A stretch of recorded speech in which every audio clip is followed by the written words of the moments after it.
Welcome back to another reading video, scholars.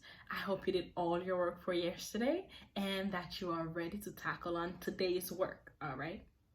So usually when we're in the classroom, we have reading partners, right? Usually, partners help each other when one of us gets stuck on a tricky part. When one partner is stuck, the other partner becomes a helper. They don't tell the word. They coach the stuck partner like a teacher. They use prompts such as, try something, look at the picture, think about what is happening in the story, go back and reread up to the tricky word. Think about where the tricky word is in the sentence and think about what that kind of word it might be. Look at the word. The helping partner gives the stuck partner the energy to continue. I know we don't have partners right now because we're not in the classroom, but we still have to practice being good reading partners, okay? Today, we're going to keep reading from Thunder Cake. And while we are reading, I want you to think carefully about why is Patricia counting? And how is she monitoring where the storm is, all right? And after we finish reading, we're going to go over our chart to see how the numbers correlate with the lightning and the thunder. How do they all go together? All right, let me get my book and your book set up and we'll get started. All right, scholars, now that I have our books set up, let's start reading, all right? Remember, I have my book in front of me and I have your book on the computer, and you can look and listen while I read for us, okay? Let's start. We were by the barn door when a huge bolt of lightning flashed. I started counting like Grandma told me to.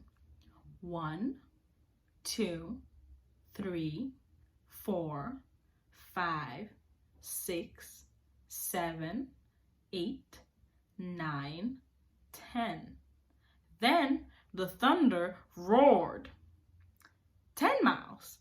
It's 10 miles away, Grandma said as she looked at the sky.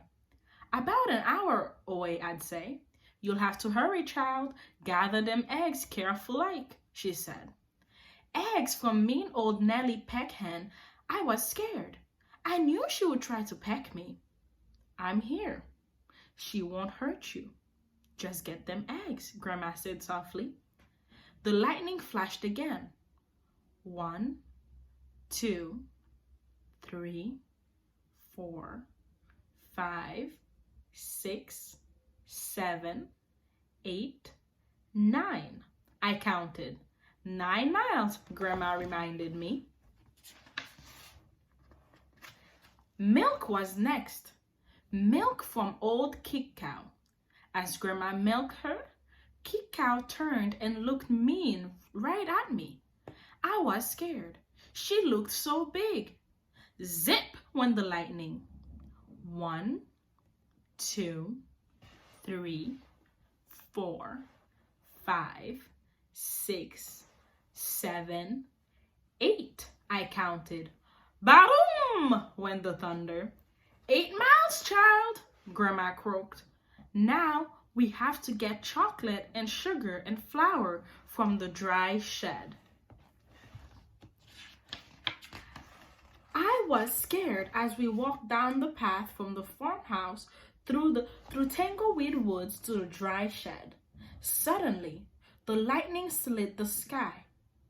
1, 2, 3, 4, 5, 6, 7. I counted. Boom, ba-boom, crashed the thunder. It scared me a lot, but I kept walking with Grandma. All right, we're going to stop with our story right here. Now, I'm going to load up our chart and we're going to talk about how the counting, monitoring the thunder, and Patricia, how it all goes together. All right, let me get our chart set up and we'll get started. All right, scholars. Now that we have read the few pages we have to read for today, we are going to be looking at our chart right here as we think about what's happening, right? So over here we have the thunder, the lightning, and Patricia. So remember in the story, her grandmother told her that every time you hear the lightning, you see the lightning, you start counting. And when you get to the thunder, when you hear the thunder, you stop counting, right? So while we're reading, we noticed Patricia doing that, right? Every time she saw lightning, she would start counting, and then when she heard the thunder, she would stop. So that was how they were able to monitor the thunder, right? So the first time she saw the lightning flash, she started counting, right? She counted all the way up to what number? Yes, she counted all the way up to 10, right? And then she heard the roar of the thunder, right? And after that, she saw lightning again. So she started counting. But then she only got up to what number? She only got up to 9. And then she heard thunder again. So that was showing us how far away the storm was. That's what Grandma said, right? Because Grandma said the first time when she counted to 10, that meant the storm was 10 miles away. So let's move on. Let's look at the next one. So then she saw the lightning again, and she started counting. And this time she stopped at 8 when she heard the thunder.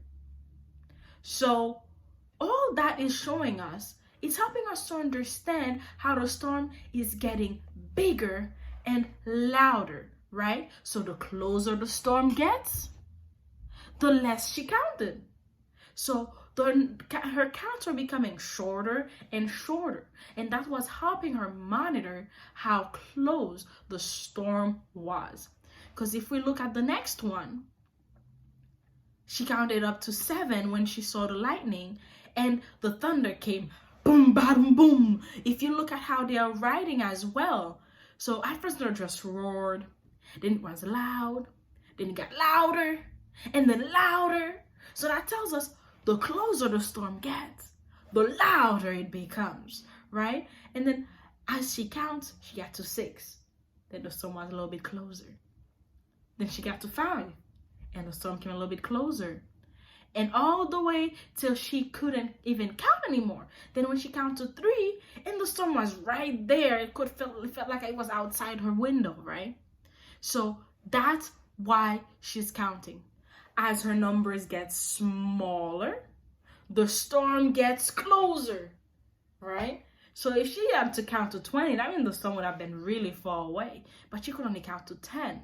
So that's what this chart is helping us understand. The smaller Patricia's count gets, the closer the thunder is. All right, does that make sense? Yeah? So why is Patricia counting? She is counting to monitor how close the storm is, or how far away the storm is. All right, she is counting to help monitor how far away the storm is. All right, so that's where we're going to stop with our story for today. And on our next lesson, we're going to be looking at the story through a different aspect. We're going to be looking at it through her emotions. All right, so let me get set up and I will tell you what the mission is for today. Okay. All right, scholars. So are you ready for your mission for today? Yeah? All right. Here's your mission for today. I know you don't have your regular partners that you usually have in school, and I know you miss them.